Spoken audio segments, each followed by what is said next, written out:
Hare Krishna, dear devotees.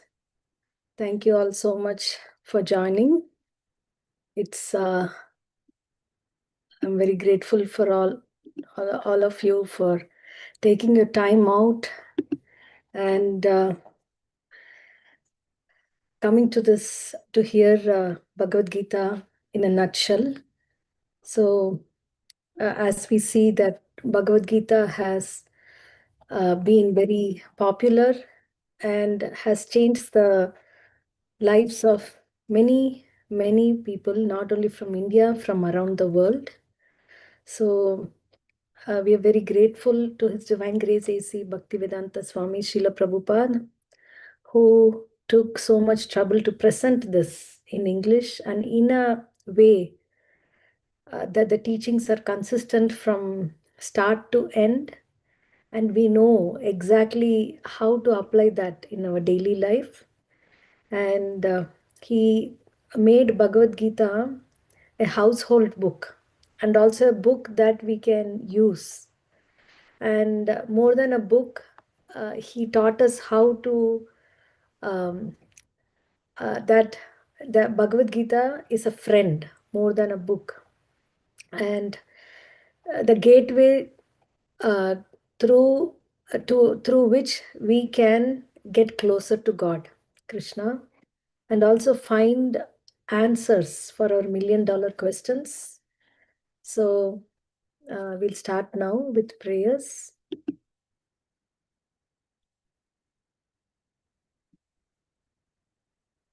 Om Ajnana-timirandasya Jnananjana-shalakaya Chakshurunmilitam Yena Tasmai Shri Gurave Namah.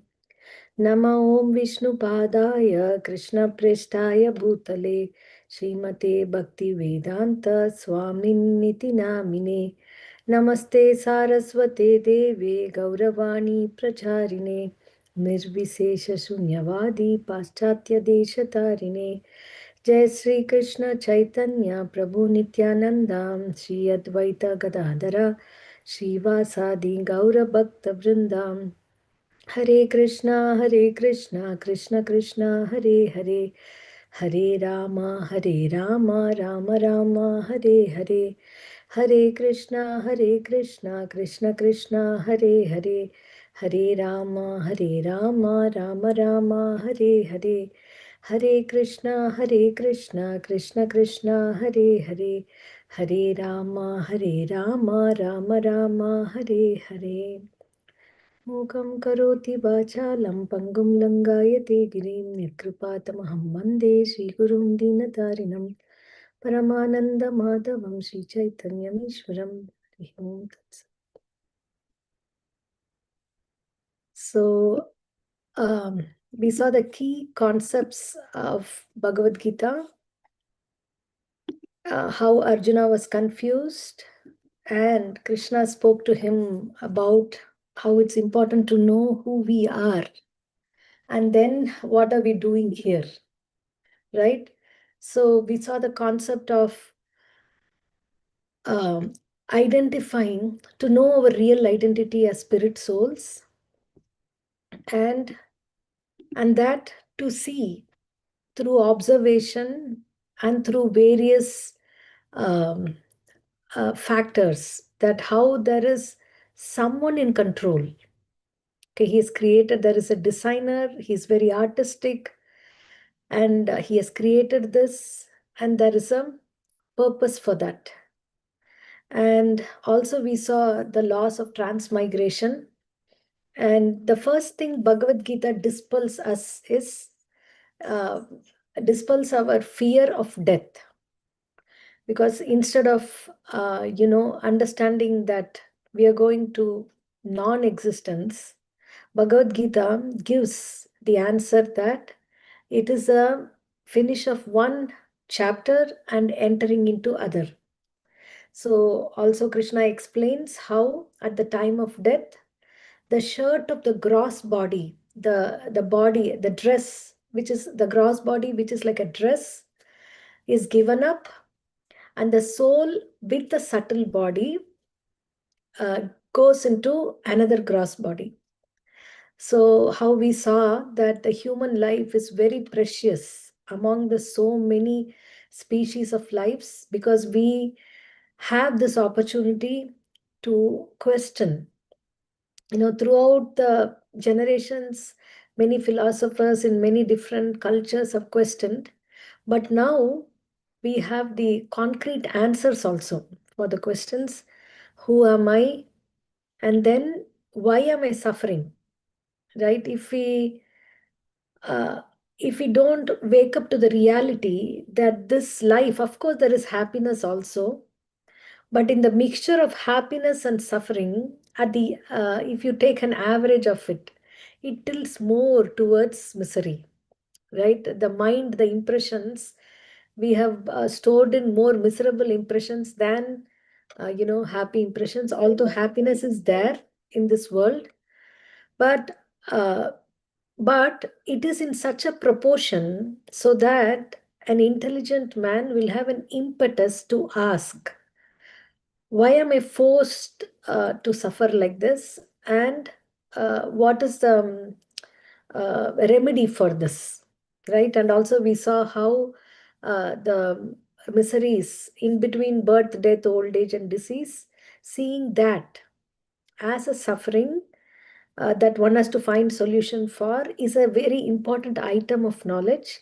And even in between that, we have suffering arising from our own mind and body, and I think now we should include suffering arising from our mobile phones and social media in that category, and suffering from other living entities, and also suffering from higher natural disasters. So so this is only to help us to understand that we don't need to be ragged like this, and um, we can learn the art of living like a lotus leaf in the water without getting wet. If we arm ourselves, if we put on the shield of doing akarma, or activities that has no result, or in other words, like in a military discipline, following the orders of the Lord in the Bhagavad Gita. Of course, not blindly, because if you see any Upanishad for that matter is question and answers. So the whole Vedic literature is filled with question and answers. There is no question of blind belief anywhere. Srimad Bhagavatam is questions and answers from Parikshit Maharaj to Sukadeva Goswami, and he retells many questions and answers of many different personalities.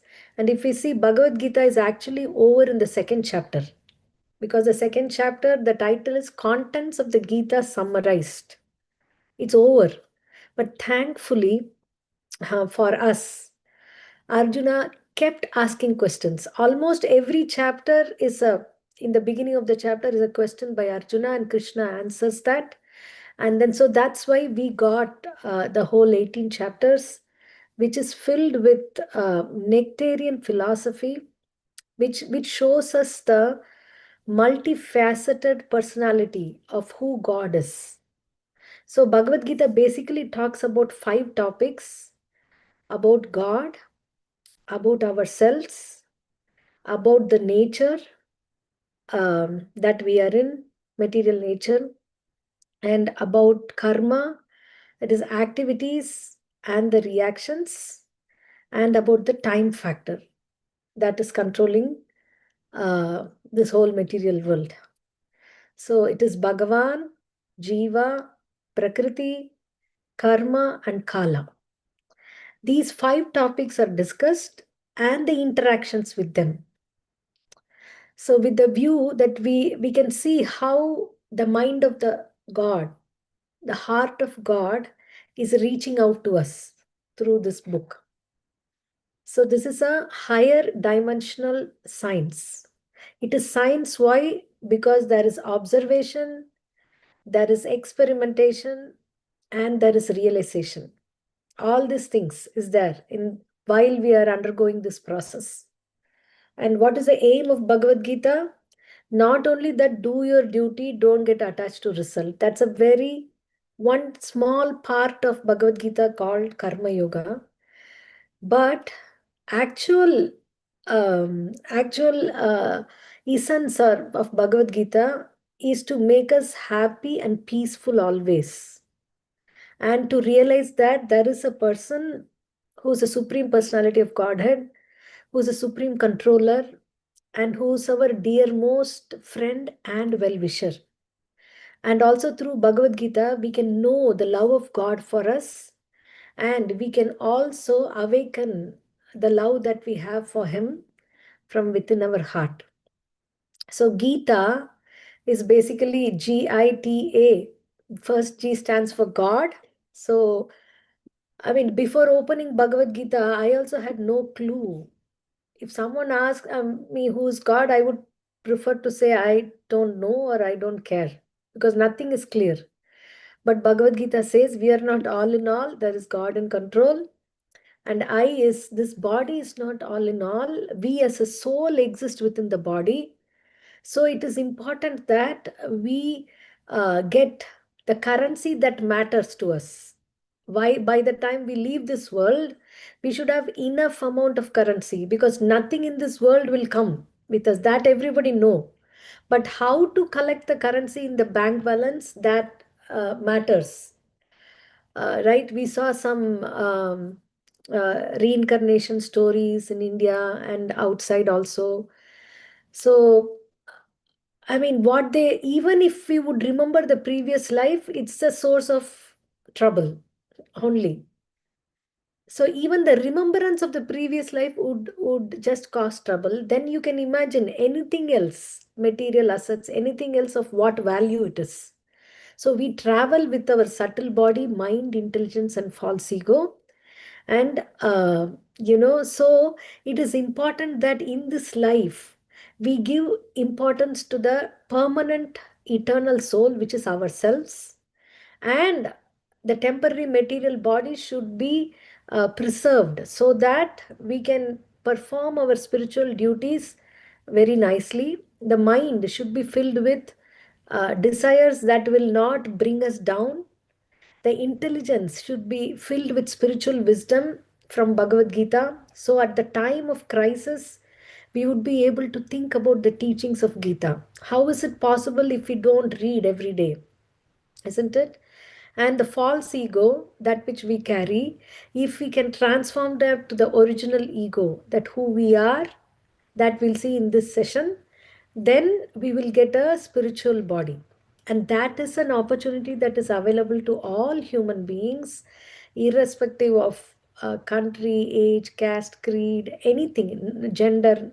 There is no such, there is nothing that can bar one from getting the spiritual wisdom and architecting a body that is a spiritual body, so that we can put an end to this being ragged by birth, death, old age, and disease. So also we understand that this one lifetime is not all in all. Many more lifetimes exist. And the aim of life is, that will also we'll see a little bit in this today's session, that this material world is not all in all, but spiritual world exists.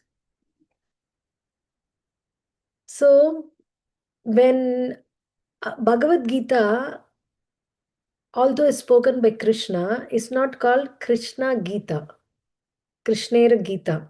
It's called Bhagavad Gita. Why?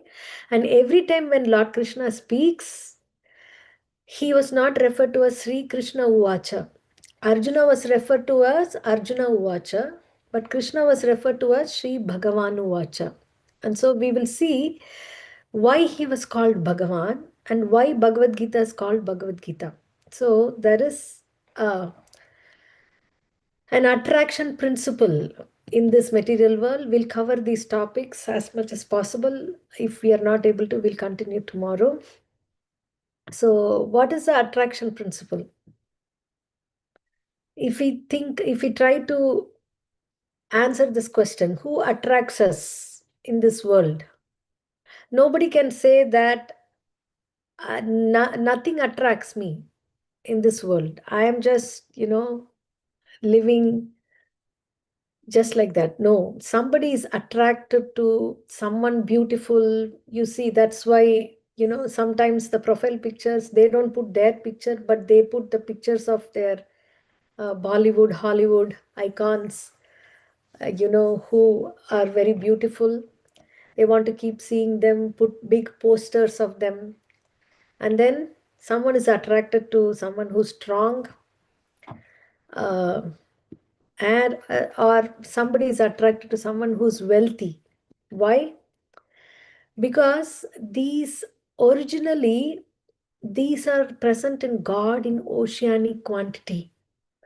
But in this world, some percentage of these is present. Someone who's very beautiful may be very dumb person. Someone who's very famous may be very, poor, or very with so much of sickness. So because of these qualities, we'll see that in this material world, somebody is attractive.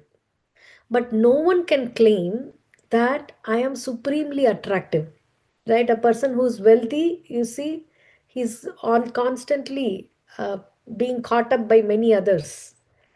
So if Elon Musk is the wealthiest, then there is someone else that's coming up behind him. So what is the definition of Bhagavan? Sri Bhagavanu Vacha. When Krishna starts to speak in the second chapter, Srila Prabhupada explains in the purport that Parasara Muni has given this definition. Somebody who is most beautiful, most wealthy, most knowledgeable, most famous, most strong, and highly renunciant. There is nobody that is beyond him. So these are the 6 qualities that we see attracts to someone in this material world, right? But God is someone who has all these 6 opulences, or otherwise called Aishwaryas, in unlimited quantity at all times. There is no time that he becomes reduced in his strength or beauty or wealth. Even when Krishna was present here, he grew up only till when he became youth. And then at the time of Kurukshetra, he was 125 years old. But he had great grandsons. But he looked as though he was only 25 years old. So we are able to get these based on our karma. Like Srila Prabhupada said about a famous musician that who lived during his time, 60s and 70s. He was playing sitar. I forgot his name. So he said that this person worked for 9 lifetimes, accumulating karma so that he can become a world famous musician. But unfortunately, what happens with fame, brings power and power to exploit.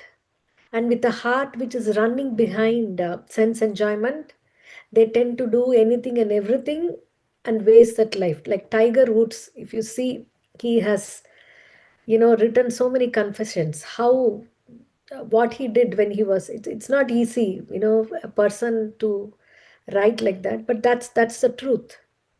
So that's why, even though Krishna has all this, he's completely perfect in the quality of renunciation also. And that's why he is called Bhagavan.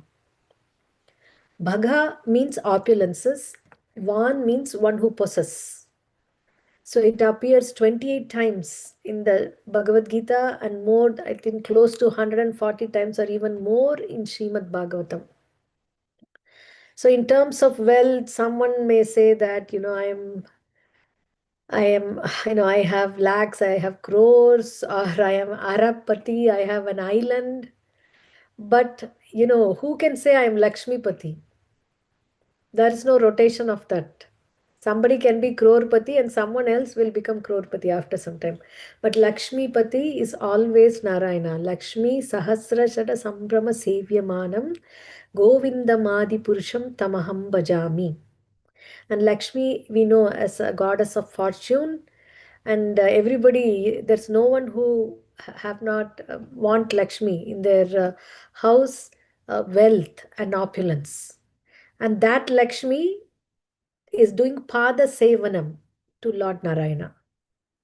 And if somebody is a devotee of Lord Narayana, how would Lakshmi live? Right? Some who are a person who is a devotee of her own Lord, definitely she will bless them.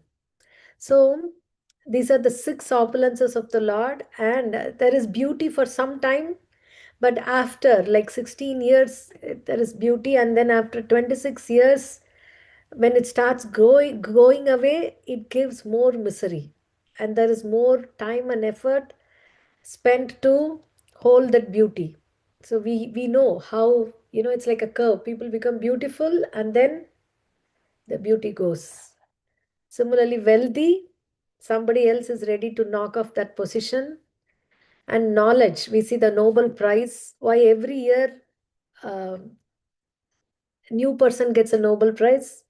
Because people always want to bring out a theory that no one has got that so far. And in strength, you see, uh, also Mike Tyson and other famous Muhammad Ali, the boxers who had six pack. I read a thing about Muhammad Ali. He couldn't even take the cup of his coffee from the table to his mouth when he became old. And yeah, that is the reality, and we need to open up and see this reality that these things we don't possess for ever. Even in this lifetime, it comes and goes. So Tendulkar is very famous, and then after his cricket career is gone, somebody else will come. Same way renunciation. Mahatma Gandhi is known for his renunciation recently, and then also the Goswamis, and we see great saints like Ramanujacharya. So these six opulences make one very attractive, but all these things in this world, it's only like a reflection. It's as brief like a reflection. If there is an apple tree that is reflected in the water, the reflection apple, doesn't stay for long. It is, if there is a small uh, ripples that's formed in the water, the reflection apple is gone. So that fleeting is these opulences that we hold in the material world. But then they indicate that there is real opulences in the spiritual world. So the six opulences of the Supreme Lord, as we see how Krishna had these all opulences, and so he was called as Bhagavan. Is ever beautiful. How can anyone deny that? Right? And his descriptions of the beauty in literature such as Srimad Bhagavatam, in Bhagavad Gita, he's speaking about himself. He doesn't have time much, and he's giving the crux of the philosophy. So there is no much description of his beauty. Although Sanjaya says at the end, looking at the form of Krishna, I am remembering his form again and again and again, and I'm so thrilled in ecstasy. So because there is spiritual beauty, our material beauty, it vanishes because we are not this body. We are soul and we are in this body. But Krishna is his body. There is no difference between his soul and body. He's completely spiritual. And wealth, as we saw that, he's supremely, he's the one who owns Lakshmi. And knowledge, he spoke Bhagavad Gita to Arjuna 5,000 years ago, and to sun god 120 million years ago, and to Brahma in the beginning of the creation. So he's the one who gave Tene Brahma Hridaya Adi Kavaye. The first intelligent being in this world is Brahma, and Krishna spoke the knowledge how to create who's he to Brahma. And he had strength, and that when he was only 7 years old, he could lift and hold this whole mountain. And it is said that he was holding the mountain like this. And then his friends who are in the spiritual world, his mother and his friends, they, although they know that he's a supreme lord, they are all devotees, and but their love for him makes them momentarily forget that he's a supreme lord. So when he was holding the Govardhan hill, when it was raining cats and dogs, his friends told, "Oh Krishna, we don't believe in you. You know, what if it will slip and fall on our head and your head too?" And Yashodama is telling, "No, no, you come away. We will try to figure it out what we can do. We will try to figure out what we can do in this thing, but we don't want you to carry." So it is said that the Lord who was carrying in this left palm, he said, "Okay, let me do something so that you believe me." And he made a swirl, and he started holding him in his left pinky. And he said that this is as light as a cotton.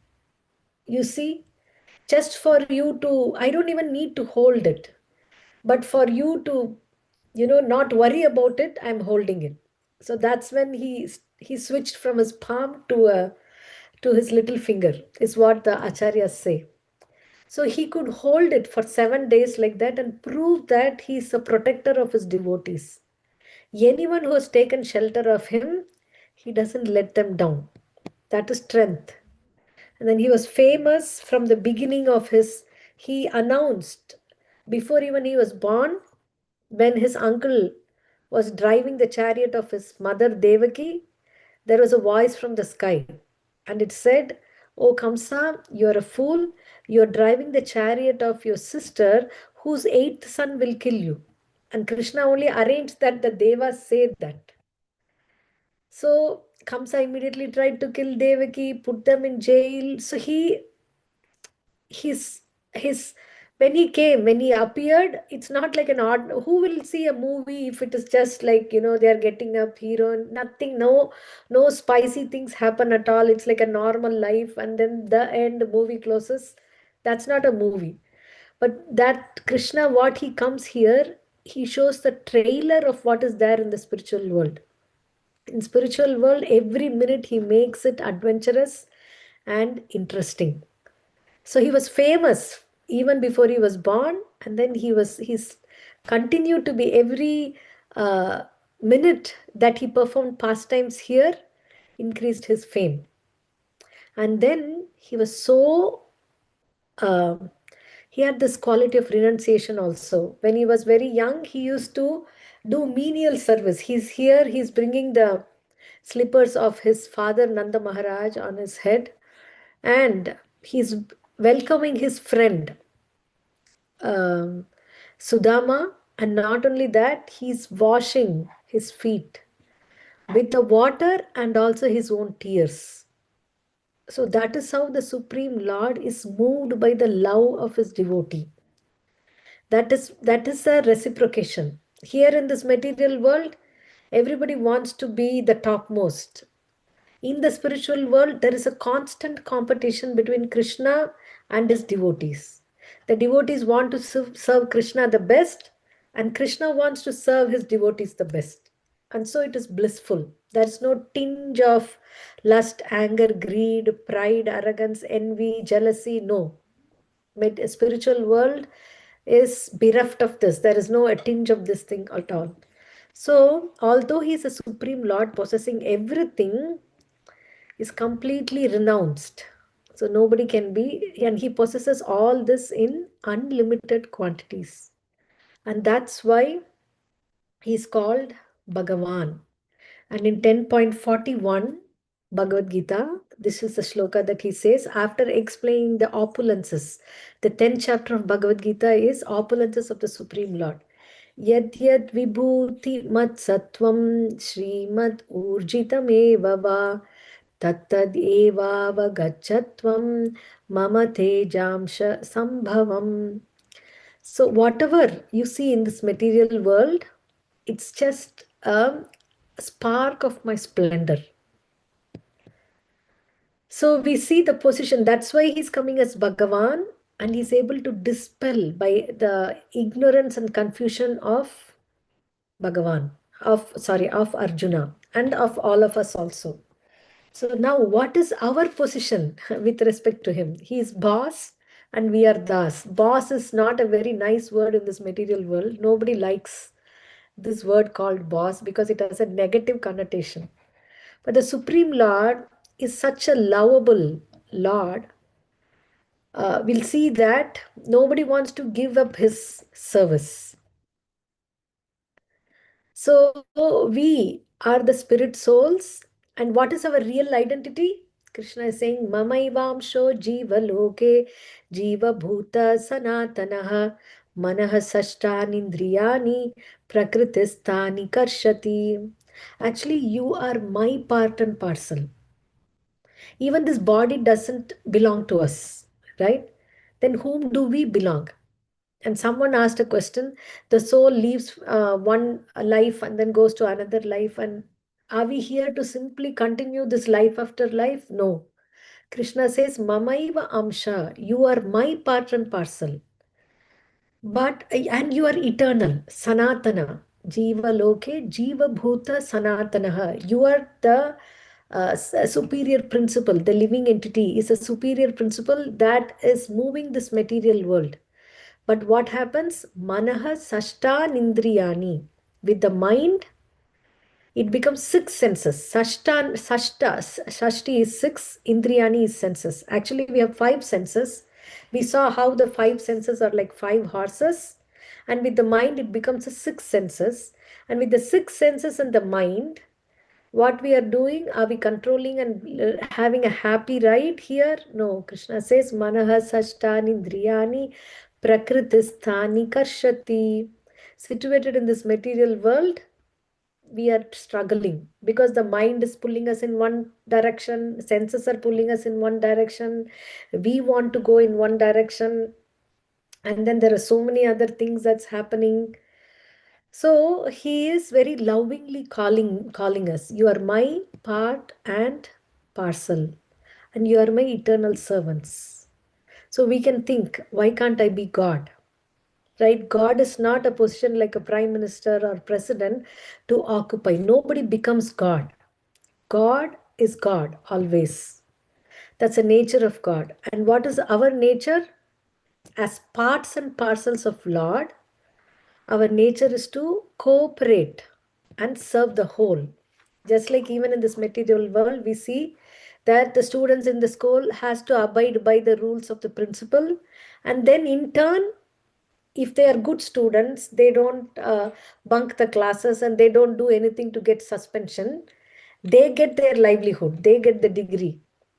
So similarly at work also, unless they do something weird, they don't get their pink slips, but they get salaries, perks, and they can go on. Same thing with in a country. If they're good citizens, then they happily live in this world and they don't need to go to jail. So similarly, part and parcel serving the whole is in turn helps the part and parcel, because it's like we are not the creator, we are not the enjoyer, but by cooperating with the Lord, we can receive, we can be a part enjoyer and a part, uh, getting the association with the Lord, we can be completely nourished and we can become very happy. So we receive eternal happiness. It's like this. I'm going to skip this. Okay, it's like this. It's like part of this body. If my finger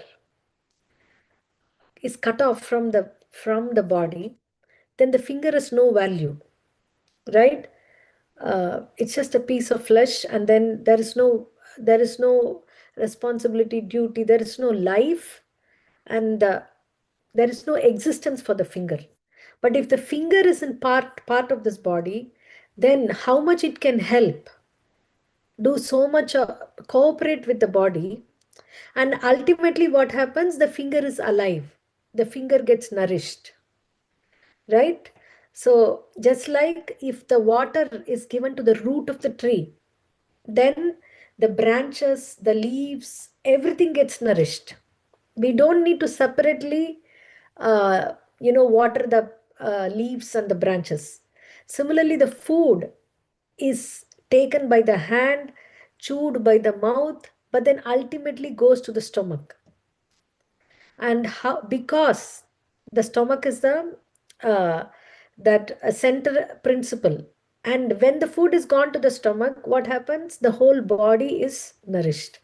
So this is the example given in the Srimad Bhagavatam. When we cooperate with the Lord, it is not that as a boss he sits up and then as a das we always have to suffer, but it's opposite. He shares his opulences with us.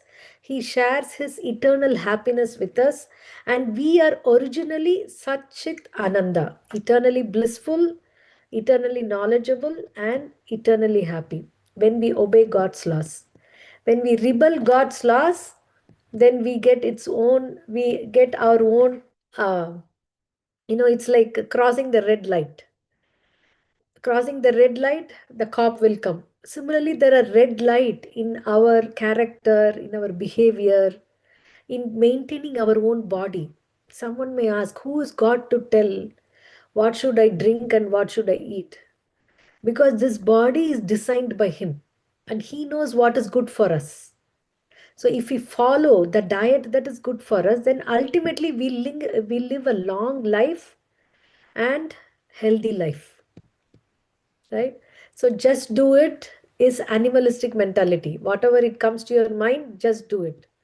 But human life is to look before we leap, because after leaping you cannot look. So we are conscious to avoid things that will uh, bring us into more suffering. So we see the demoniac quality example was Duryodhana. In spite of everybody telling him good things, he wouldn't listen. He was a self-made man and he wanted to achieve what he wanted to achieve. Like Yudhishthira was exactly opposite. So Krishna once gave both of them two tasks. Duryodhana was given the task that you go and find out someone better than you. And Yudhishthira was given a task, go and find out someone who is lower than you. And they both came back at the end of the day. And Duryodhana said, I looked at each and every citizen and every man, but they always had some faults that I did not have. So I couldn't find a person who is better than me.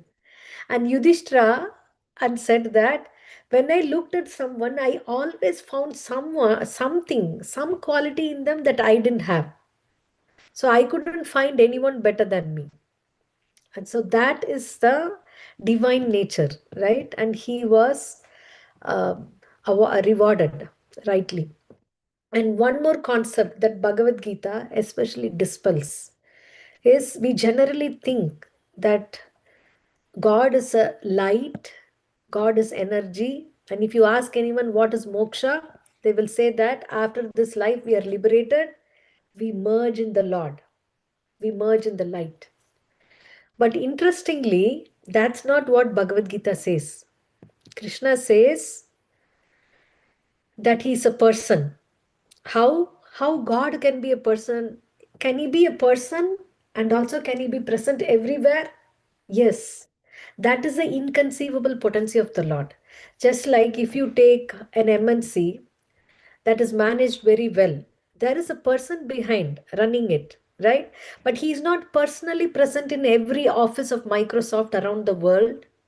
And he's not personally present, in every meeting that's happening. But everything is running by his energies, isn't it?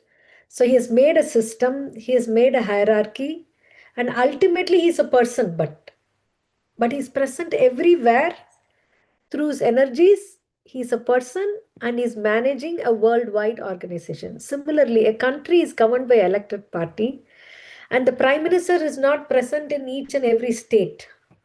But there is a system of management and but everything is resting on his energy. So there's a person heading it, and through his energies, everything is running. Same way, how can we conclude that there is a gigantic universe? It has a perfect organization and control. How it can be only will not have a person who's the source of it. It has to have, there has to be a person behind, because we ourselves are persons, right? After creating human being, what does the Bible say? God created man in the image of him. So he's also a personality, but his personality is in such a way that when he can eat mud, and when Yashoda is asking, open your mouth, he can show the whole universe inside it. And Yashoda was, it's not a dream, it's reality. And then, oh my Lord, I'm an illusion that I am your mother. You are the Supreme Lord. And immediately he made Yashoda forget that he's a Supreme Lord. So Yashoda can come behind him with a stick. So he's great as well as he's sweet. So he is as a person present in his loka, and he's, what is he doing there? And he's telling in Bhagavad Gita, this is one of the key shlokas of Bhagavad Gita. Aham sarvasya prabhavo mattaha sarvam pravartate iti matva bhajante mam buddha bhava samanvitaha. I am the source of all spiritual and material worlds. Everything emanates from me, and those who know this will engage in my devotional service and worship me with all their hearts. What is he going to get with such a worship? He's not a political leader who's depending on the worship of, voters. He is a source of everything. But by worshipping him, we reconnect with him, because he as Paramatma chases us life after life, in the body of a ant, in the body of a mosquito, in the body of a plant.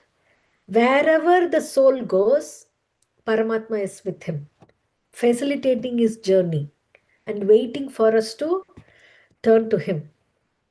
And also he says about this material, in the spiritual world, that natad bhasayate suryo na shashanko na pavakaha yad gatva na nivartante tadhama paramam mama. He's giving an explanation. What is that world? He's describing his world. Natad bhasayate suryo na shashanko na pavakaha. It is not illumined by Surya. Natad bhasayate suryo. Then you may think, oh, there is moon. No, na shashanko. There is no moon. Okay, then there must be fire or electricity. No, na pavakaha. If you take these three are the source of light in this world: sun, moon, and fire or electricity. If there is no sun, there is no moon, there is no fire or electricity, and this whole world is a dark and a cold place. The planet itself is not only this planet, no planets can survive. But he says, my planet, there is no sun, moon, and electricity. Why? Because even in this planet, he is the source of splendor of the sun, moon, and electricity. Yadaditya gatam tejo jagad bhasayate kilam yachandramasi yachagnau tattejo viddhimamakam. That splendor comes from me. And he says, such a world where you go, yadgatvana nivartante tadhama. That place where you go, you don't need to die.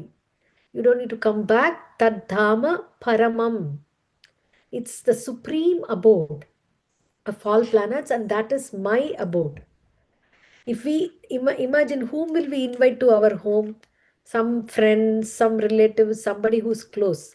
But Krishna is keeping repeated open invitations throughout Bhagavad Gita. Your anityam asukam lokam imam prapya bhajasvamam. You are living in this material world and you are struggling and struggling life after life. You worship me, you come to me, because that independence is given to us. We are not like robo, so he doesn't want to interfere in our independence. He gives us a choice, but he's persuading. I am your Pitahamasya jagato mata data pitamaha. I am your father, mother, grandfather, everyone in this material world. I am your shelter. I am your very dear friend, and I will take care of you. Do not worry. So he is a sweet as a he is a person. He's not just impersonal, and from his bodily effulgence, that Brahma Jyoti comes. So that is also he's saying that. So we see that in the battle of Kurukshetra, why was Arjuna in great stress?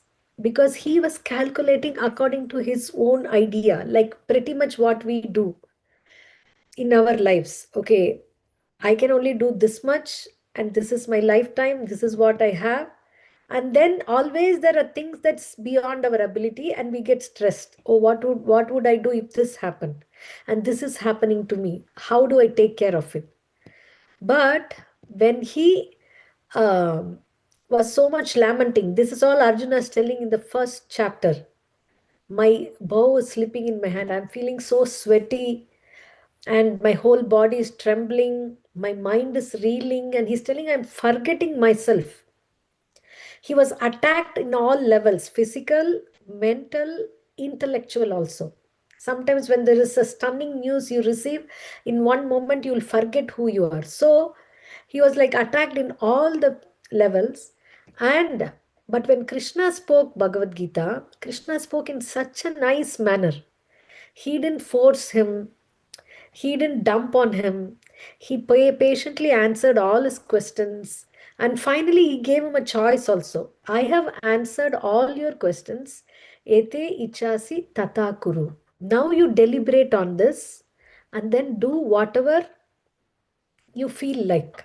So that is God. He doesn't interfere in our independence. But Arjuna, what he said?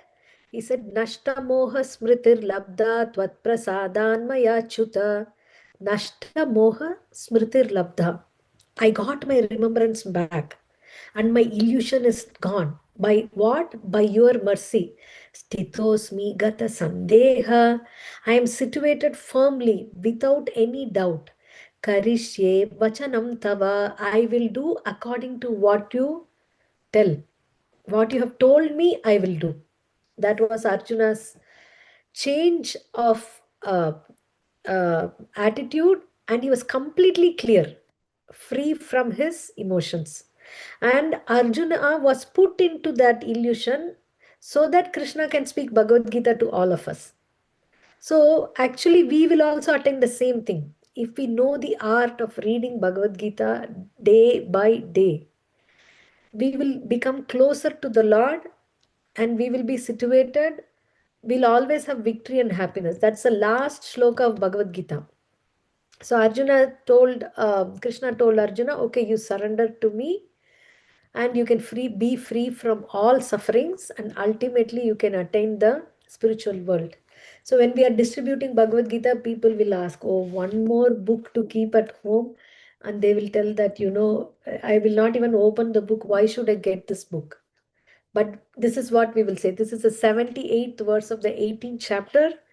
And Krishna says, Sanjaya says, Sanjaya, who is relating this Krishna's and Arjuna's conversation to Dhritarashtra, he's saying, he's doing a signature verse. Yatra Yogeshwara Krishno, Yatra Partho Dhanurdaraha, Tatra Shrir Vijayo Bhutir, Dhruva Nitir Matir Mama. Yatra Yogeshwara Krishno. Wherever there is Krishna, who is the master of all mystics. Yatra Partho Dhanurdaraha. Partha is Arjuna. Wherever there is Arjuna, who is very famous as a supreme archer, Dhanurdaraha. Tatra, there, what all will be there? Shri, opulence, Vijayo, victory, Bhuti, extraordinary power, and Dhruva, Nitir. Niti is morality. Definitely, certainly, these four things will be there: opulence, victory, extraordinary power, and morality. And that is my opinion. Just if we keep the book Bhagavad Gita at home, there is Krishna and Arjuna in there, and all this we get. And imagine if we read this every day. Will Krishna not bestow this in our lives? right? So see, we can see that Pandavas were 5, Kauravas were 100. 5 versus 100. It's a no-brainer. Definitely 100 will win, isn't it? But yet the Pandavas won the battle. Why? Because they were following righteousness, dharma, and Krishna, the father of dharma, was on their side, and Arjuna was willing to follow what Krishna said, so that they were successful. Here is a formula for success for us. So Lord Krishna, although he is a boss, he's Bhakta Vatsala.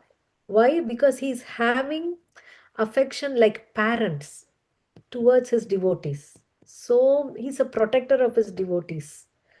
And see who protected Draupadi? He, in the previous life, she prayed to Lord Shiva 5 times. I want a husband uh, who's very righteous. And Lord Shiva said, yes, so be it. Who's the most strong? Yes, so be it. Who's the most beautiful? Yes, so be it. Who's very wise? Yes. Who will be the supreme archer? Yes. But 5 yeses, she got 5 husbands. Of course, every year she had to go through the, Agni Pariksha. But even those 5 powerful people in the world couldn't stop her when she was the only female. And even now, this will not happen, right? Even now, you cannot, this thing will not happen in a public place. But that was a sabha, that was an assembly. And, she was attempted to be disrobed. But what happened? She prayed and Krishna protected her. Krishna was not there personally, but she called out to the Lord's name, just his name. And this is also a proof that the Lord is not different from his name, right? Someone calls our name or remembers our name, we don't even know because we are not absolute. We are soul and we are in this body. But Krishna is absolute. That's the meaning of this verse. Om Purna Madha Purna Midam Purnat Purna Mudachyate Purnasya Purna Madhaya Purna Meva Vasishyati. We all must have, growing up in India in school, this will be our prayer mantra. But what is the meaning of this?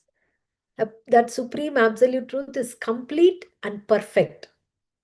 And how much our living entities and this material world come out of him, they are also complete units and they're perfect in themselves. So he is absolute.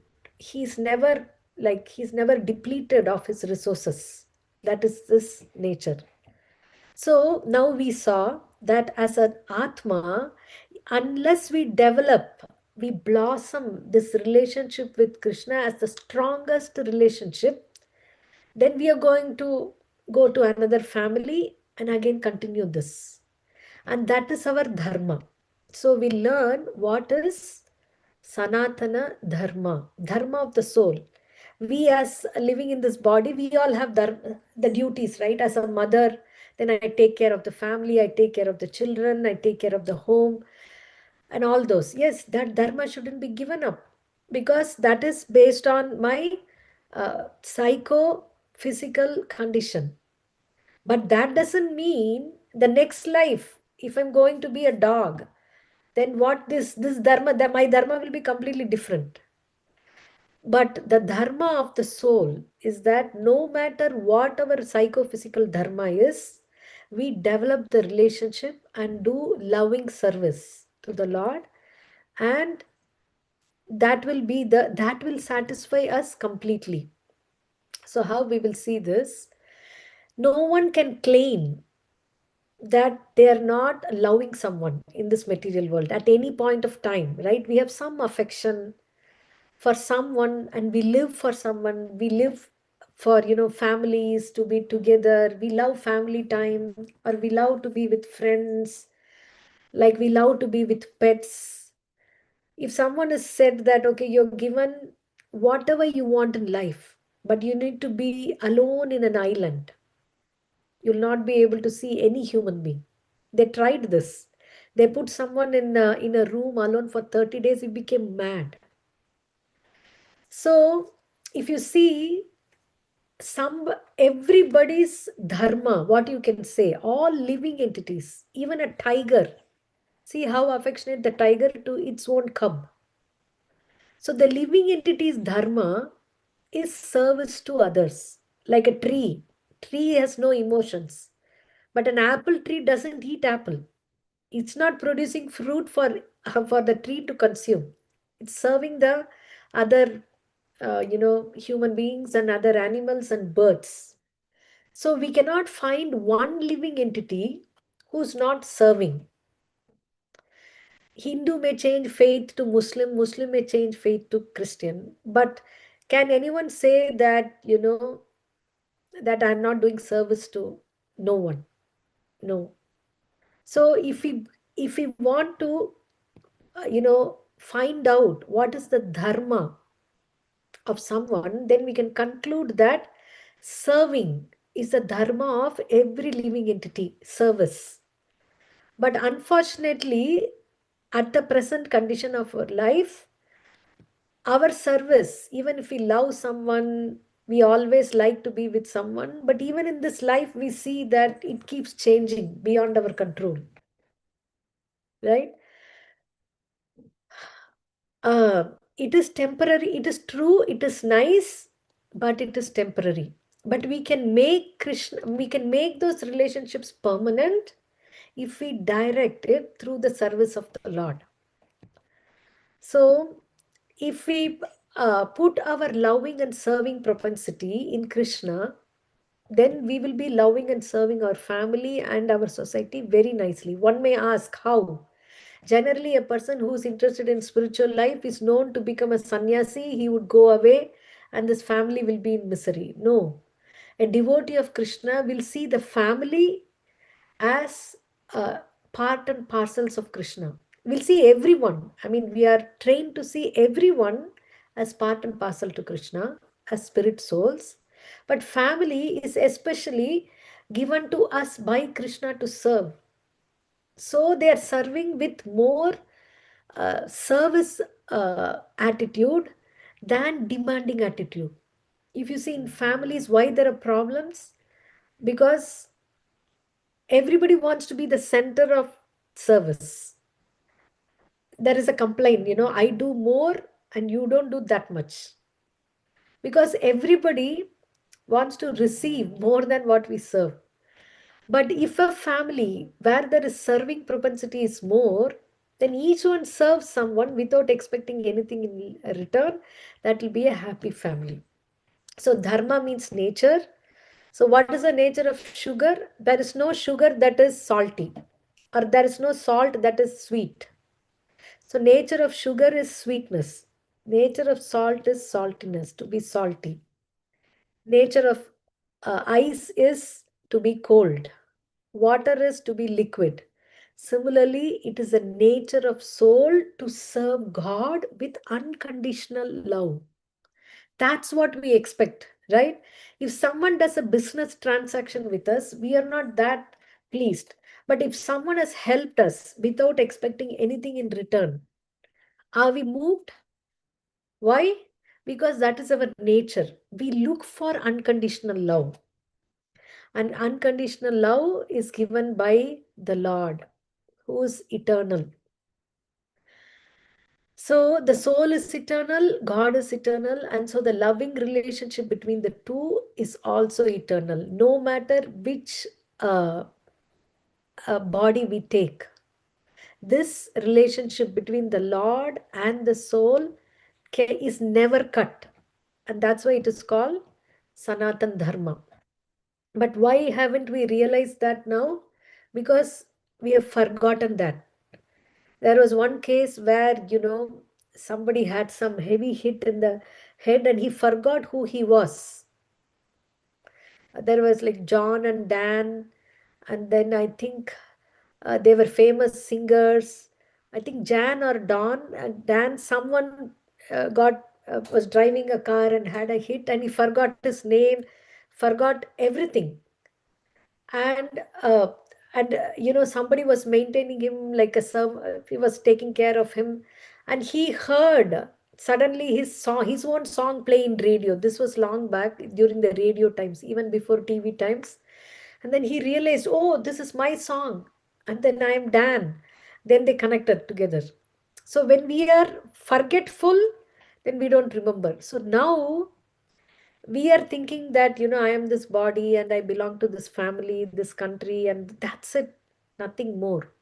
But when we reawaken and remember our remembrance of the relationship with the Lord, then we start to serve Him with love and with service. We will see in detail when we go chapter by chapter how Krishna has never forgotten us, even though we have forgotten Him for many, many lifetimes. He is always with us, unconditionally waiting for us.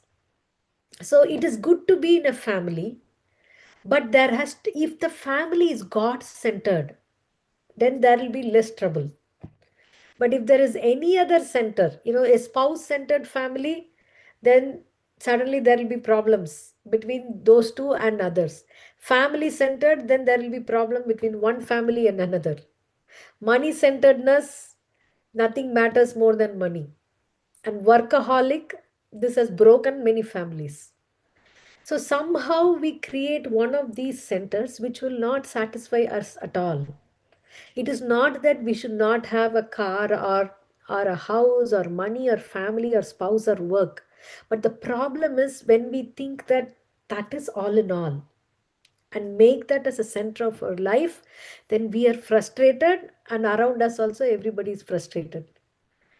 But if we make it God centered, right? Then we can see how everything changes. So Krishna is saying in the spiritual world, this is the Chit Jagat, or the spiritual worlds. There is Vaikuntha Loka, there is Ayodhya Dham, Dwaraka Dham, and then Goloka Vrindavan. And if you see, this spiritual world is above this Brahma Jyoti. This is Krishna's effulgence. And there is Sadashiva Loka above this. And within this material world, this is our material world. And this ocean is called Viraja River or Karana Ocean, where Mahavishnu lies down, and from his pores, millions of universes come out. And in each universe, what happens? There are different. Yeah, this is a big topic that is to be covered in the 8th chapter of Bhagavad Gita, but we don't have time now. So there are different planetary systems, at least 3 planetary systems. It's called Bhuloka. Beyond that is Bhuvar, and then Swargaloka. And there is the lower planetary systems, Atala, Vitala, Sutala, Talatala, Mahatala, Rasatala, Patala. This is the Garbhodaka ocean, and we are here somewhere. And above this Bhuvarloka is Swargaloka, Maharloka, Janaloka, Satyaloka. Satyaloka is where Lord Brahma's abode. And where do we get this from? I need to clear this off. So,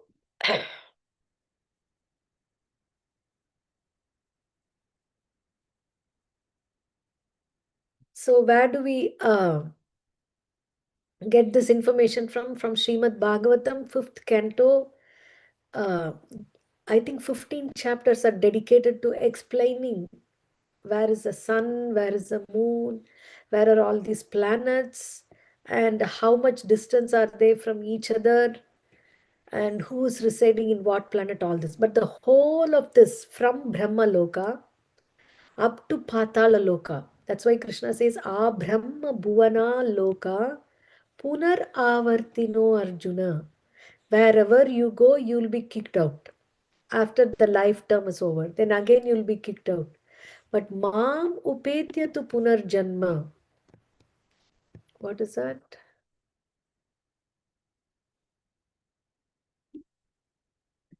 Mam Upetya tu Punar Janma.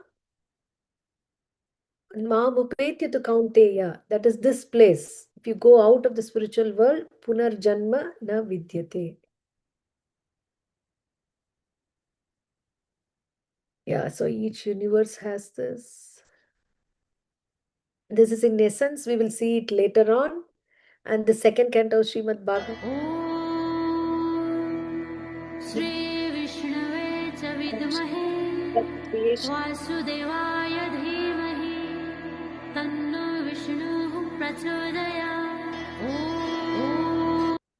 Okay, so here we see three aspects of the Supreme Lord, who is present in everyone's heart, who is present everywhere in each and every atom.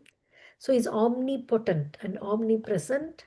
And in the second aspect, he's present in every living being's heart as Paramatma.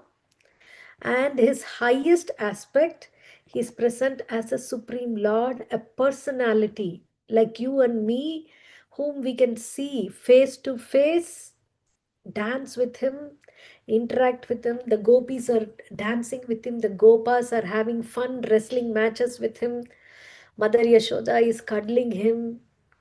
Right? How can God be impersonal only? He has an impersonal feature if we want to merge in that, if we are very adamant. But Bhagavad Gita says, Krishna is saying, I am there as a person to you to relate with. Okay, I think we will have to pause here for today. Maybe we can continue these. I don't want to rush through this, so we will go through this tomorrow. So we learned about how the Supreme Lord is a person, how we are his part and parcel, and so how when we relate to him, when we start serving him, how we can be happy. But how exactly we start serving him? Okay, we are here, he is there here too, but we are not pure enough to see him neither in our heart nor anywhere. So where does it all start? So we will see that tomorrow.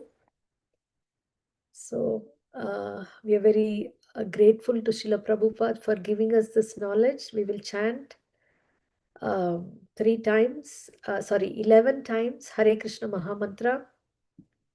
Maybe I'll supposed to do that. Supposed to cover it until that, but yeah.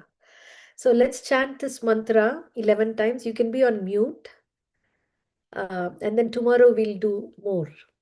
So we are very grateful, right? Who will give us this knowledge? So we want to chant the names of the Lord uh, in gratitude.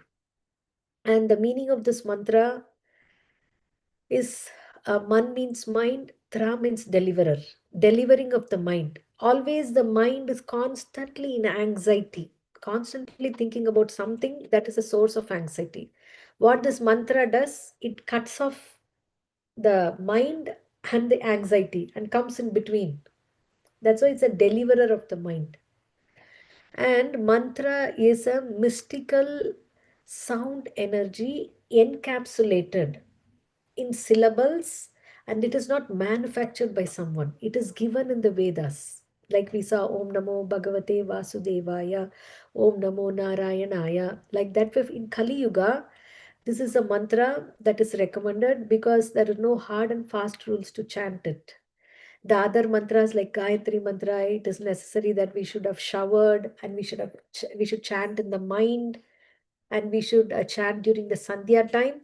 But this mantra, Tatrarpita Niyamita Smaranena Kala, there is no regulations of when you can remember it and where.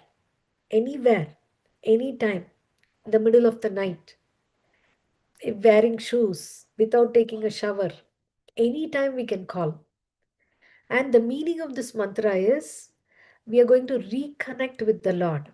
Oh Krishna, and Krishna means one who akarshan iti Krishna. One who attracts everyone is called Krishna. And is Hara is the energy of the Lord. Hare is calling out to the energy of the Lord, like Radharani, Lakshmi Ji, Sita Devi, like that, all energies of the Lord. We are calling to the energy of the Lord. We are calling to the all attractive person. And Rama means one who is always blissful and who gives bliss to others. So this mantra is power packed. We are coming in touch with the all attractive, all blissful, and all powerful personality of the Lord by chanting this mantra. And while chanting this mantra, what is the meaning of the mantra is that, O Krishna, O energy of Krishna, please engage me in your service. Please let me reconnect to you through your holy names. So this holy names is tangible, is something that we can do at this point of time. Although the Lord is around us, near us, like Prahalad was telling, right? When Hiranyakashipu was asking, where is your Lord? Prahalad said, my Lord is everywhere. Because Prahalad was seeing the Lord everywhere. We can't see the Lord everywhere. And neither we can see him in the deity also. We are not purified. So what is our solution? What is our deliverance? So Krishna put all his energies in his holy name. Nam Nam Akari Bahuda Nija Sarva Shaktis. So where is Krishna in the holy name? Krishna is the holy name. The name and the person, there is no difference. Because there is no difference between his soul and the body. You cannot separate. Krishna is completely soul or completely spiritual form. So Krishna's name is also completely spiritual. So with this understanding, we will chant 11 times, and tomorrow we are going to chant 108 times. So we will see, it will only take 10 minutes, but I want to do a practical session how the mantra can relieve our mind by chanting that many times. 108 times is a minimum time that is required to get the mind off the anxieties. So we will see that in practice, it will only take 10 minutes, but you'll feel like you're floating in the sky if we have chanted with focus and attention. So what we are going to do, we are going to do 11 times now without thinking of anything else. Only the mantra. We are going to chant and put our attention on the sound vibration of the mantra and respectfully receive the mantra through our ears. Okay, please join me.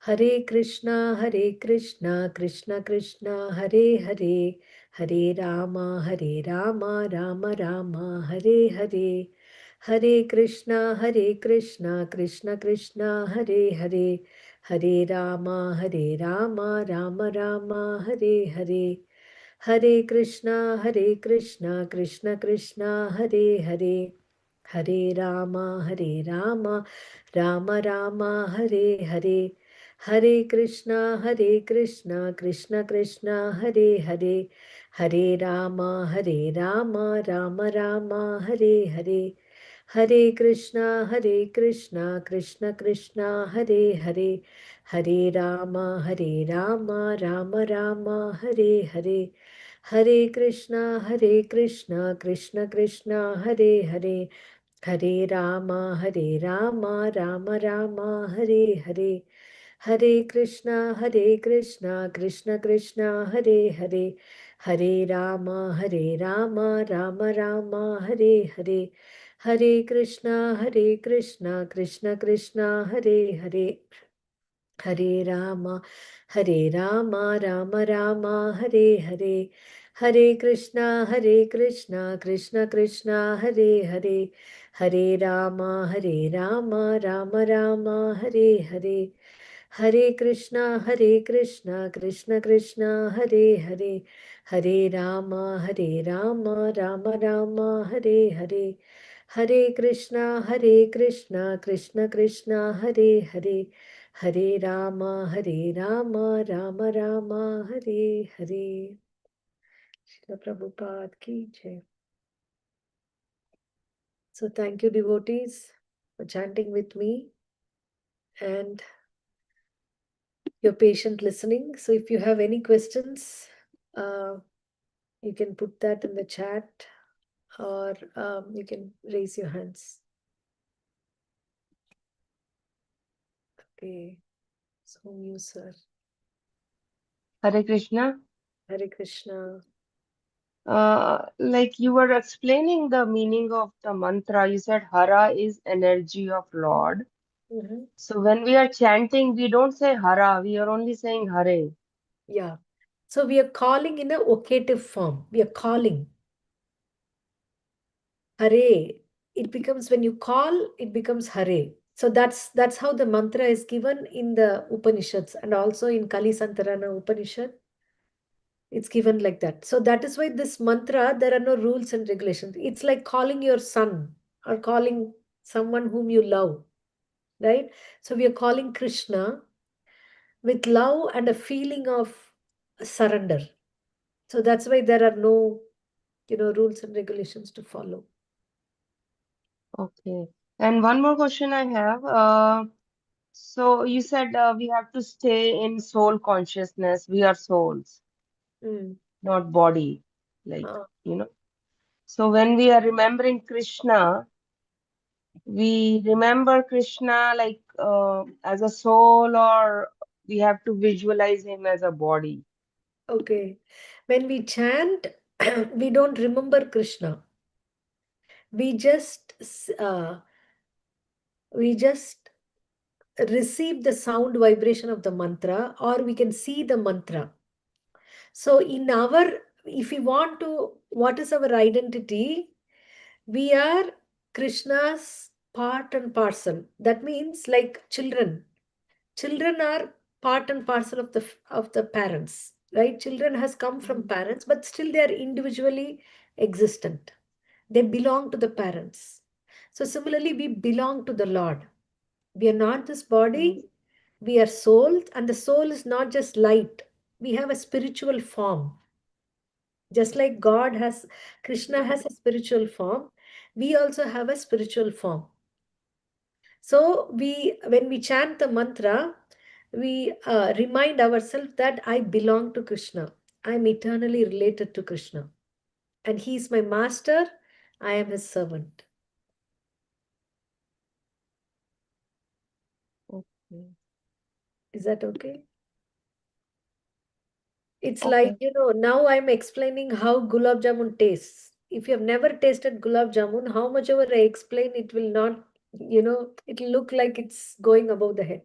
But once you start chanting this mantra, that's why we have a japa call every day in the morning, 6 to 7:30 every day, and then in the weekends it goes till 8. So everyone comes together, we take turns and chant for 1 hour, and then we read some books and we see the darshan of the Lord. So it's 6 a.m., 6 to 7:30 US EST time. Anybody can join at any time, leave any time, any day.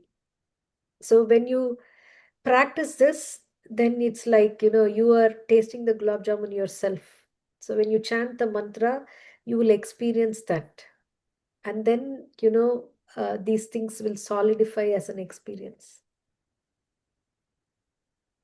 It's just to keep the focus of mind while chanting. Yeah. So So you should look at the picture of Krishna, or we visualize him as a soul, or like you said, So, spiritual form. How does it look like? Like what do we like think? how you have the picture of Krishna with the flute, you can, if that helps, you can chant in front of Krishna's picture. Okay. Or what I would recommend is you just write the Maha Mantra, the Hare Krishna Maha Mantra, and look at the mantra and chant in the beginning. Okay. That will help. What happens when we are chanting is that our tongue is involved. Okay, and we are Mhm. hearing, our ears are involved in that.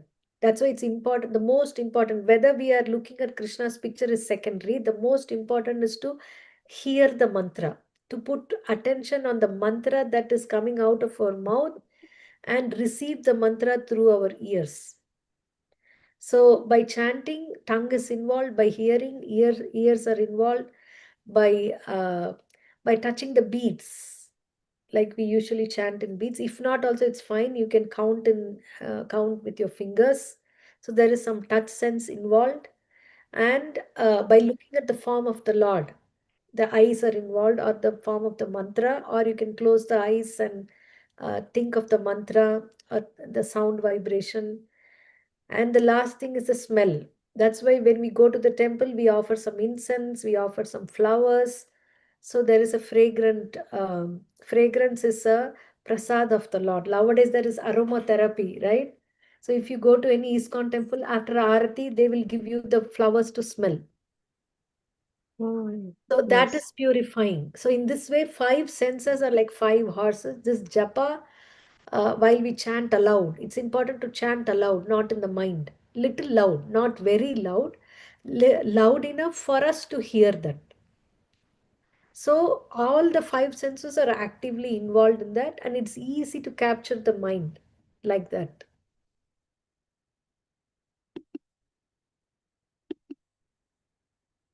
Thank you. Thank you. Thank you for the question. Okay.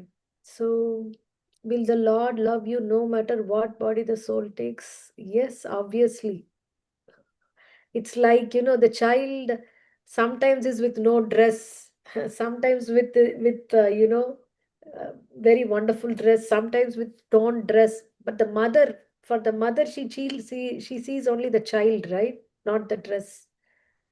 Sometimes there is no soul. The soul it's it takes a great amount of punya to even get a gross body.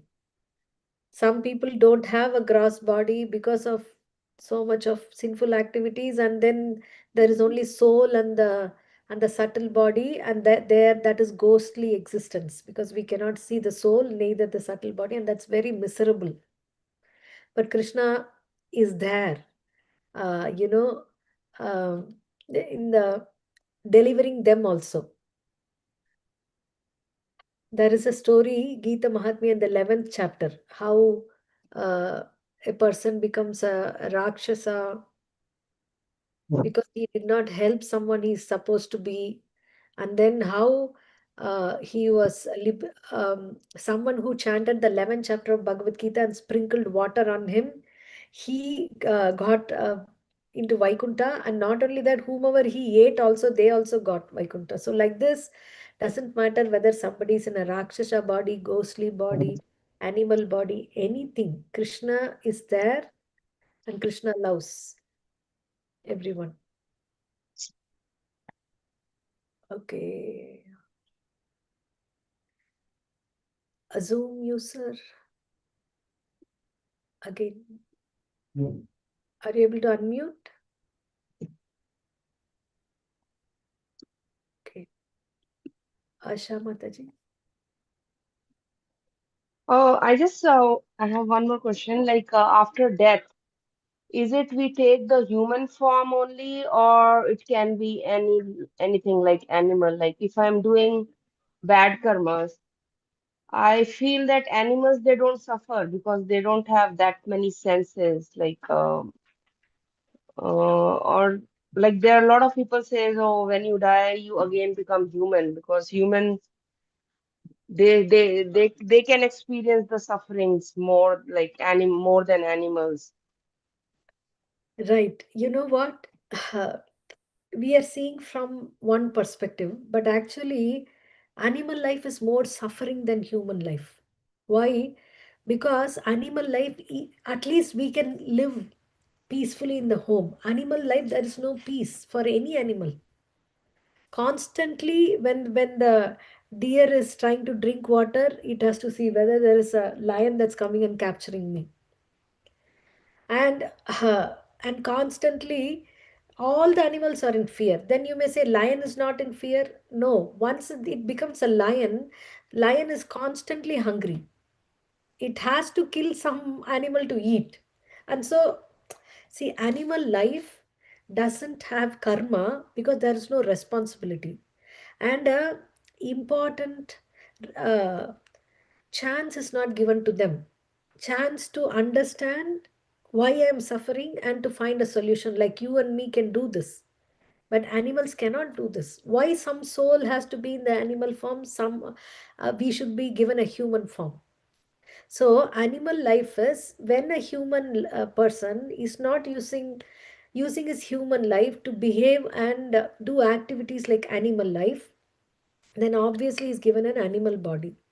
And animal body, we think that there is no suffering because we don't know. But for them, even the basic things, like if the bee makes a hive, what happens? Definitely it is somebody is going to come and take the honey away.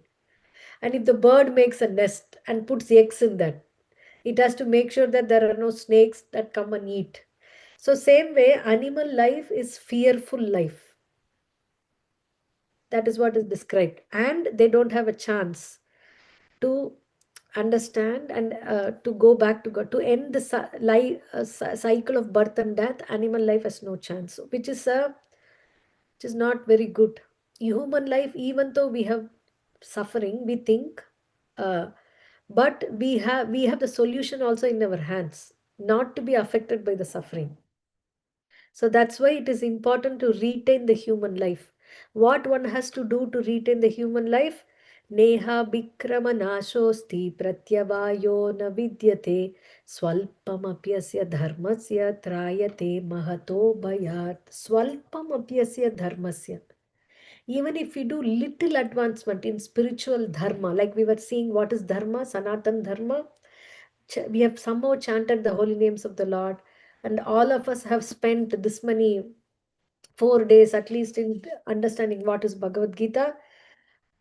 This will at least guarantee us a human life. Swalpam apiyasya dharmasya trayate mahato bhayat. The greatest fear is to lose the human life and become an animal.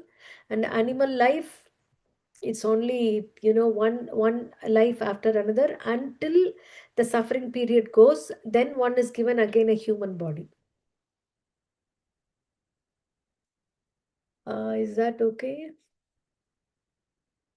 Okay, so yeah, I'll take the raised hands. Asha Mataji, Hare Krishna Mataji. Hare Krishna. So I just came across this reference, Mataji, that Krishna would always count his cows, in groups of 108 using beads. So is there any connection between that pastime and our current practice of chanting, Mataji? Yeah, I mean, I have heard many reasons like that, and 108 Upanishads are there, 108 principal gopis, uh, and 108 is a number that is like the minimum one has to chant to have that effect of that. That's a minimum count, just like when kids go to school, they have a minimum of 30 minutes or 40 minutes, one block, one period. Then they go to the next hour like that. So these are all the reasons I have heard too.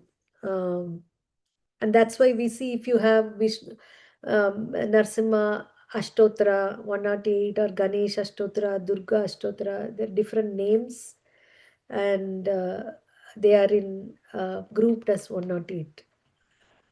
Many reasons, one among them is this also. Thank you, Mataji. So there's a question, can you explain Kala, eternal time? Kala. Let me check if I have them.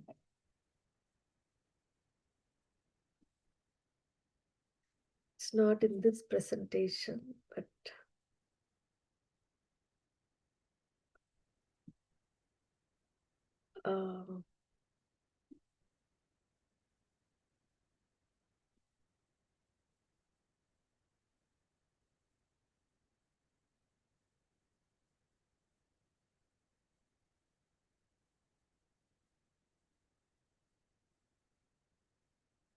chapter 8, I'm going to open that, and it's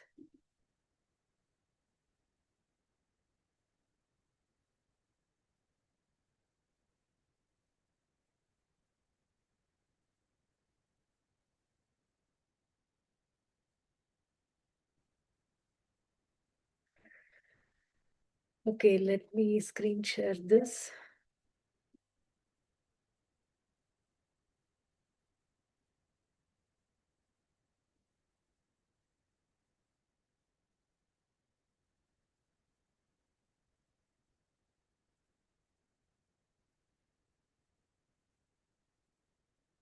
just an overview.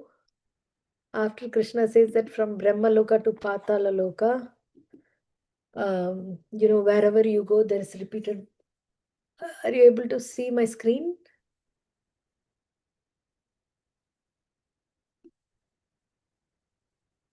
I hope, right? So if you see this picture, there are 4 yugas: Kali Yuga, Dwapara Yuga, actually Satya, Treta, Dwapara, Kali. Satya, Treta, Dwapara, Kali. So Satya Yuga, if Kali Yuga is 432,000 human years, and Dwapara Yuga is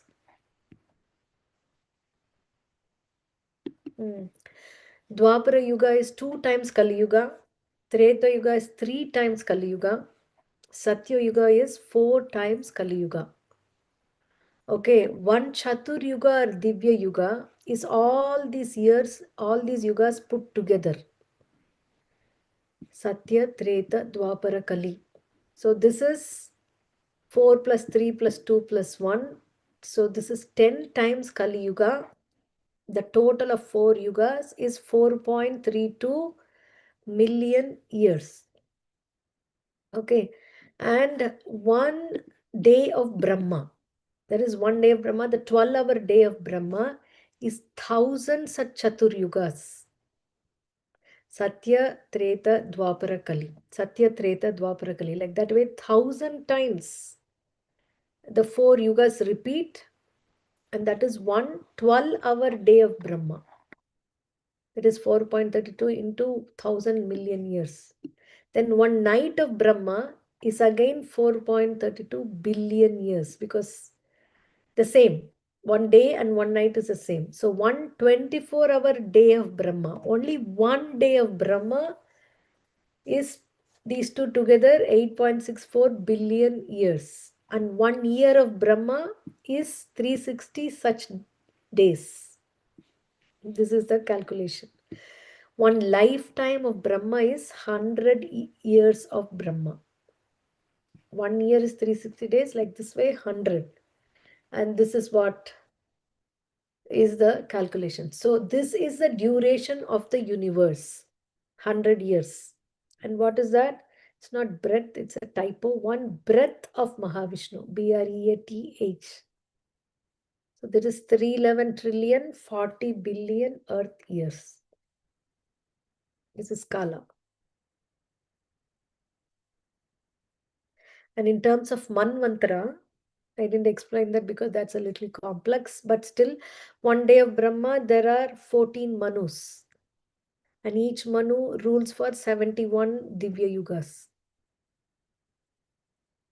So in this calculation, life of Brahma seems to be fantastic and interminable, but it is as brief as a lightning flash in eternity.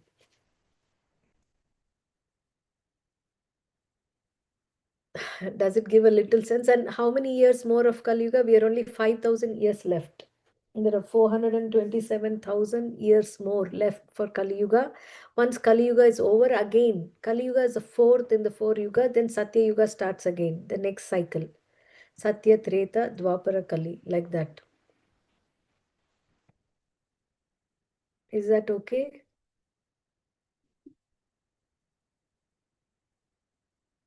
And Karma, Jnana and Bhakti Yoga has Karma Phala.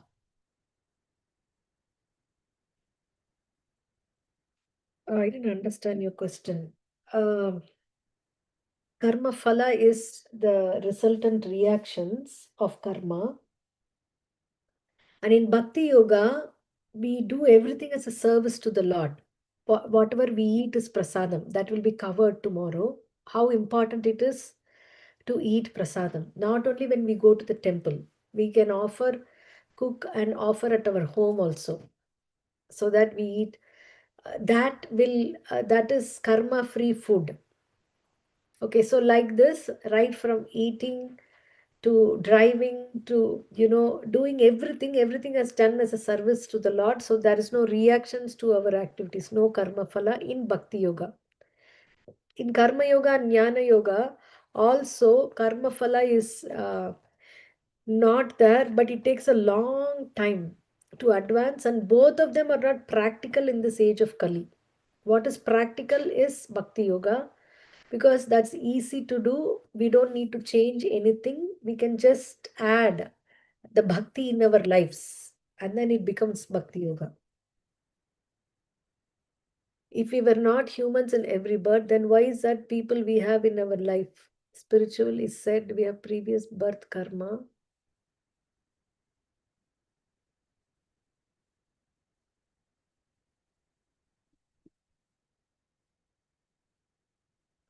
Okay. So, if we are not humans in every birth, then why is that people we have in our life, spiritually said, we have previous birth karma with them? That's why they are with us. So, if a person, say, for example, the next life goes into an animal karma, animal life, he still has his human life karma stored in bags. Okay, not technically in bags.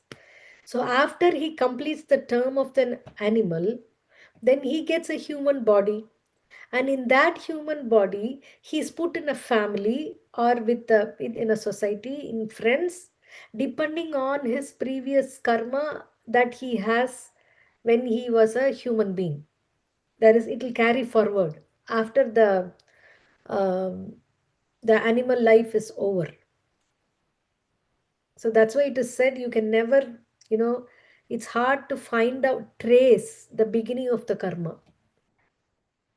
Sometimes it may happen that the whole family, if they are not living a human like life, then the whole family may become animals. In animals also, they live like a family only, right? They may not have karma. Animals don't have karma because they don't have responsibility of choice and action. So it is possible that way also. And then we carry forward. Karma is not easy to delete at all. Only the law maker can delete that karma, and that's why Krishna, when he says that aham tvam sarva papebhyo mokshayishyami, it's such a startling statement for a person who is studying the Vedas and who knows about karma very clearly. Once we have done it. There's no way that we can retrace the effect of our action. But by Bhakti Yoga, by surrendering to Krishna, Krishna is telling, I will deliver you from all sinful reactions. Hope that's okay. Sanjana, Hare Krishna Mataji. Hare Krishna, Sanjana. After Brahma's 24 hours, what will happen to the material world? Continue. When Brahma is sleeping in the night, three Bhurloka, Bhuvaloka, and Swargaloka are underwater, are annihilated. Because Brahma is not there to, see their karma, to give them the next body, like that. But Maharloka, Janaloka, Tapaloka and Satyaloka are there because their lifetime is more or their lifetime the same as Brahmalokas. Their one day is also Brahma's one day. So when Brahma sleeps, there's partial annihilation in the night. And then when he gets up, he again creates the planets from Swargaloka and then all the inhabiting animals and other life forms. Is that okay? Pushpa Mataji, you had a question? Hello, yeah. I have one more question. Is this karma you said like that we create, is it only through our actions, or because nowadays it's so much of overthinking in our mind and sometimes it's negative thinking, like anything we can think about someone. So that also is counted as a karma, Luckily or in it's Kali just Yuga, like yeah, luckily in Kali Yuga, thoughts don't have karma. Only actions have karma. But in the previous okay, yugas, even thoughts have karma. okay, So if we are able to change in thought platform only, right? We are able to change our thoughts from negative to positive, then we are saved. And that's what Bhakti Yoga is teaching us. Bhagavad Gita is teaching us that only. Thank you. Yeah, thank you. Do we create karma by actions? Only, yeah, this is what you're. Yeah, if we think negative, we don't unless we act negative. But usually, if we think negative, thoughts become actions unless we change the thoughts, right? Suppose you see now, if you keep on thinking negatively about some person, and then when you come to interact with them, it is natural that what we are thinking we will splurt it out, and then there will be from a mountain from a molecule.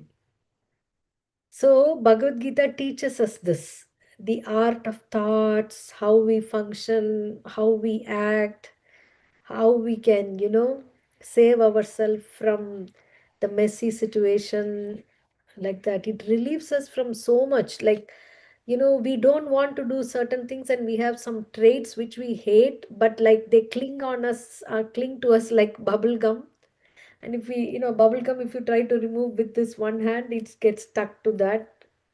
So like that. But Bhagavad Gita, when we read every day and do the simple process of chanting, we can see that we can come out of these uh, so many personality traits that we think that is suppressing us, that is actually putting us in misery. It will cleanse us.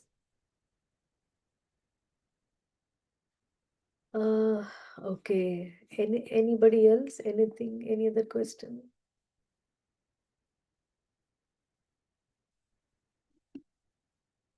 Tomorrow is the last day. So after that, I want to know who would like to continue to read in depth the next section. We may not have 18 days at a stretch, but we are thinking to have one class a week or two classes a week. We've still not decided, but we want to go chapter by chapter and go a little deep in these concepts. So that will also be online. That won't be continuous like this. Maybe once a week, I think. If that will, you know, it will work for everyone. And but we want to be like a marathon. Every week we want to join and we want to read Bhagavad Gita, chapter by chapter. So we know what is. I mean, you can test me whether what I'm telling is what is there in Bhagavad Gita. So we will put a poll. Whoever wants to join the next level, we can continue the class. And also, I want to know something about you, where you're coming from, your place of where do you live, so that we can connect you with some local groups which is reading Bhagavad Gita. Or if you're in Charlotte, I'm in Charlotte, and we have some groups in Charlotte, so where we meet together. That can be an extra, association for you apart from the online thing that we will uh, continue. And also feedback. Yeah, Toronto. Yeah, we have many people from Toronto because I'm also facilitating this service on behalf of ISKCON Toronto and ISKCON Charlotte. So because we fall in the same time zone, so we will find groups and you can continue to join us in online, and we'll try to connect you with, depending on where you live, uh, we can try to help more. So we will meet tomorrow for the final session. We'll have a practical session also, the mantra meditation, how it works. And yeah, if you have any feedback, and I think we should put a form so that we will get your information, and accordingly we can suggest you some places to go if you want to in person, and online we'll continue our studies. So thank you very much for your valuable time and patient listening. See you tomorrow, Krishna willing. Hare Krishna, Krishna Krishna, Hare Rama, Rama Rama, Hare Hare. Srila Prabhupada ki jai. Thank you. Hare Krishna.